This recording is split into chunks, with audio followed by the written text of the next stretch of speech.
Good morning, good afternoon, good evening, wherever you are on this pale blue dot that we all live on. My name is Adamantium, and welcome everybody to this edition of AAU TZM Podcasts. Hope everyone out there is feeling well and good, and thank you all for tuning in or clicking in, as it were, to the podcast.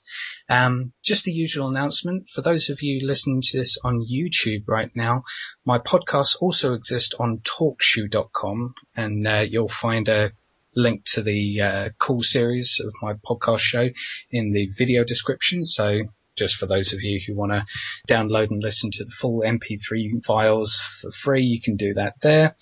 But other announcements, I'm again unfortunately having to announce that this podcast was brought to you by zeitlove.com, the dating website for the modern activist. However, it has actually come to light that this website wasn't the creation of anyone affiliated with the Zeitgeist movement, and in fact was the creation of a small band of anti-TZM trolls. This has emerged since a large number of female users reported repeated harassment from the site's admins, and a little digging exposed their identities. So I'm deeply sorry to anyone who has signed up to this site and got swept along with it, but I suppose it's a good thing that, it's over now. So, as a result, I was able to find a new sponsor. So this podcast is brought to you by cultcabin.com, the online store for all your ritual and reverence needs. Following the success of their latest product range, being the 20th anniversary Waco commemorative pack, which was essentially a goodie bag of memorabilia to erect your own shrine for David Koresh, cultcabin.com has heard that we, the Zeitgeist movement, are a cult, and as such have jumped at the chance to sponsor this podcast show. So both myself and the infamous overlord, leader, messiah of TZM, he who shall not be named, has been approached with the aim of gaining a plaster cast of our head and shoulders so we can create miniature busts of us, which are to be placed at the altar of any self-respecting TZM activists. So, I've already pre-ordered my own bust of the evil one, so my shrine shall be complete. But you can also pre-order your own busts in addition to many more ritual artifacts by going to www.cultcabin.com/TZM and entering the code name AdamTZM to save yourself 10% off the recommended retail price. I promise you that this offer is the best you will get before inflation will force this site to have to start charging beyond money and start taking souls instead. So there's the announcements for the sponsors. So I will waste no more time now and get into the real meat and potatoes of this podcast and welcome on Tyson Eberly. So say hello, Tyson. Hello, hello, hello.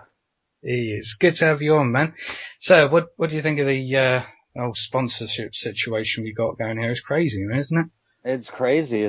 I'm just so grateful that such a service exists for us cult members to be able to go and fully indulge in our cultitude.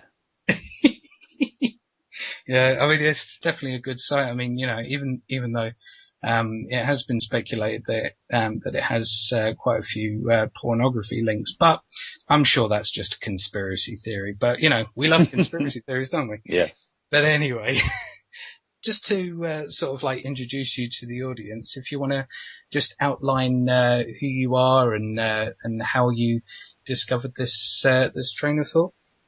Happily. Well, my name is Tyson Austin Eberly, and I am the Austin chapter coordinator for Austin, Texas. And I was mostly known in the Zeitgeist movement for producing and hosting a TV show called Zeitgeist Live. This was a live TV show where we would do Skype interviews with different chapters from around the world, just kind of updating the rest of the movement on the progress of their chapter, hoping to inspire other chapters, because that's just the way it works. You see one chapter doing something, you get inspired, and you adopt and apply it to your chapter. And then it was basically a way to help inspire and inform and encourage other chapters to push forward with their activism. So one thing that I noticed is that Zeitgeist Live isn't running anymore. Was there any reason for that? Or? Yeah, there's a couple of reasons. I suppose the main reason was I had, after how many episodes did we do? We did about 25 episodes, maybe more than that. And it just, the show content started to get a little narrow for me because it was a weekly live show.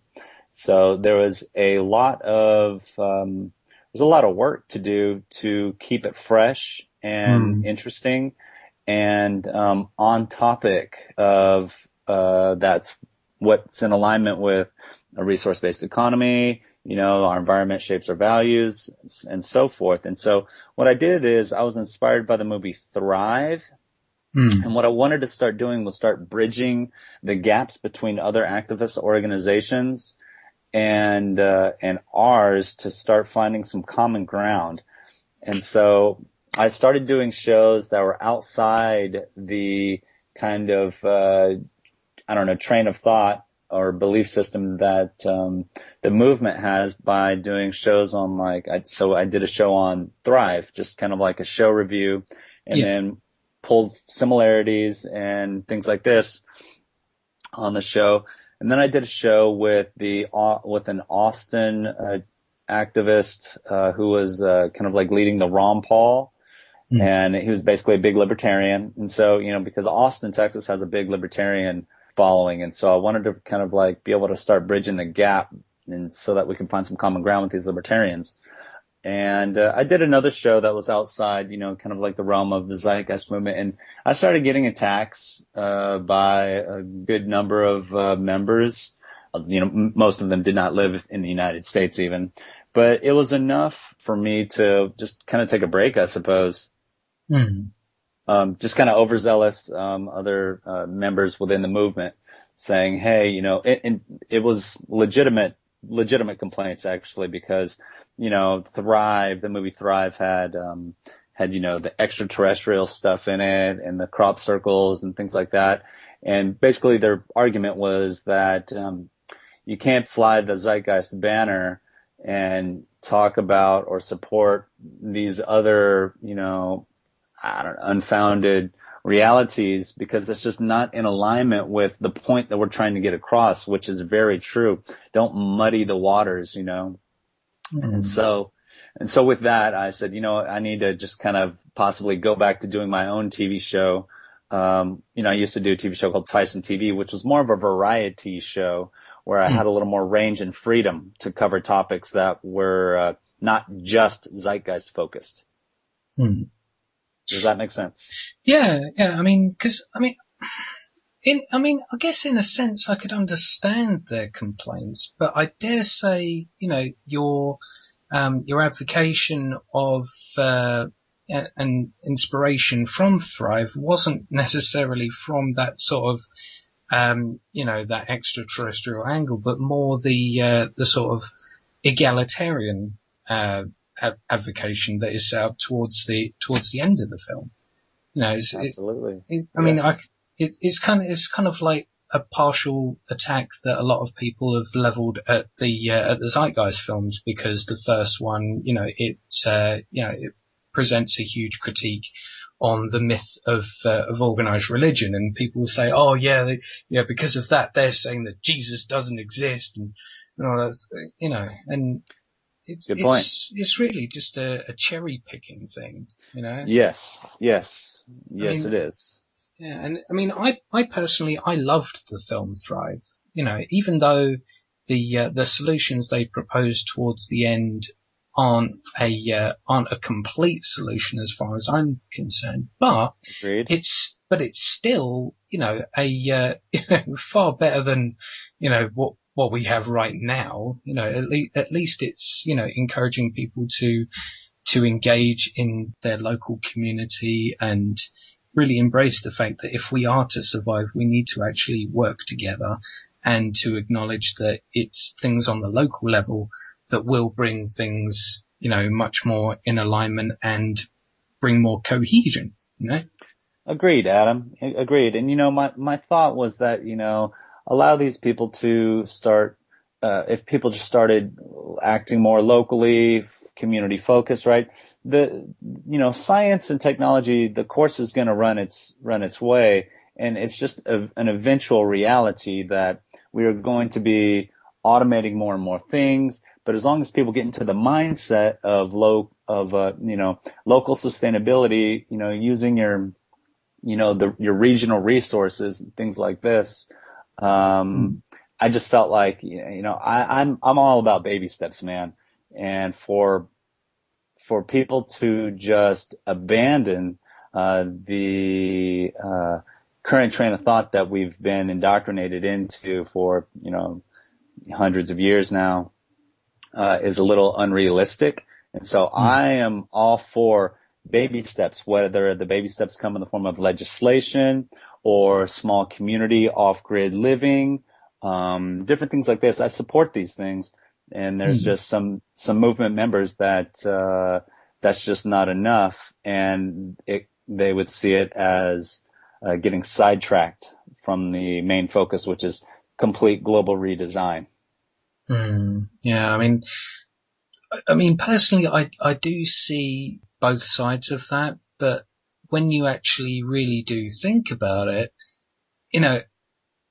when you think about it in terms of what will actually properly and cohesively bring about that kind of change and keep that kind of change going, and and have the full support of the community, is you can't just jump from a monetary system to, say, for example, a resource-based economy. You can't just abandon ship and then jump from one to the other. There has to be that transition. And if people don't respect their local communities, if people have no kinship with the people around them, then how the hell do we expect a resource-based economy to actually thrive? Agreed. Completely agree with you. Absolutely. Yeah, and I suppose with this in mind, you've told me in the past that you've recently been involved with these kind of projects to develop and promote off the grid living. So if you want to elaborate on that a little bit. Absolutely. Yeah. My family just procured 4 acres of raw land that's on the Colorado River as well. This is just outside of Austin. And so it is my intention, and I also have the feasibility, or we have the feasibility, to really develop this land in such a way that, to the best of our ability, we will be able to create a bit of a closed loop system. We'll be able to collect rainwater as well as pull water from, the ground and the river. We're going to, of course, do chickens and goats. I'm also going to be bringing on, some other families that have the same values, so that we can, pool our resources and labors together to develop a little community. I'm a new father, and it's, wow. You always hear the term, it takes